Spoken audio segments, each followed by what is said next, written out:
ఓం శ్రీ శ్రీ అంకాల పరమేశ్వరి మహాశక్తి ఆదిపరాశక్తి అమ్మవారి అంకాల పరమేశ్వరి అమ్మవారి తరపున శ్రీ మహాల సేవల కార్యక్రమము శుభవానము శివభక్తులందరూ కూడా అమ్మవారి దర్శనం చేసుకోవడానికి మరుసటి తిరుగున అమ్మవారి నిరసన వల్ల మహాల సేవ కార్యక్రమం జరిగింది.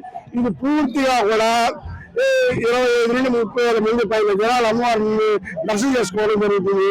ఇది పూర్తిగా కూడా ప్రస్తుత కులస్తుల వారిచే 191 సంవత్సరం జరుపుతున్నాము. కావున అమ్మవారి గుడికి రేపు వచ్చి అమ్మవారిని దర్శనం చేసుకుని అమ్మవారిని కోరికలు అడిగినా తప్పనిసరిగా అమ్మవారు ఆ కోరికలు తీరుతారు. కాబట్టి మీరు భక్తులందరూ కూడా ఇది చిత్తూరులో రాను మసాలా కోదాల కాలంలో మహాశివరాత్రి సందర్భంగా ఎవరికే తెచ్చలేదు మసాలా కోద జరిగింది. ఆ మసాలా కోద కార్యక్రమం చిత్తూరులో ఉన్న వాళ్ళు 150 మంది చూసేలేదు, 9 మంది చూసేలేదు. వాళ్ళు చూసారంటే దీని యొక్క విశేషం దాని యొక్క ప్రాముఖ్యత ఏమని మీకు తెలుస్తుంది. కాబట్టి భక్తులందరూ కూడా ప్రజలందరూ కూడా అమ్మవారిని శివరాత్రి మరుసటి తిరుగున అమ్మవారి దర్శనం చేసుకోవాలని కోరుచున్నాం.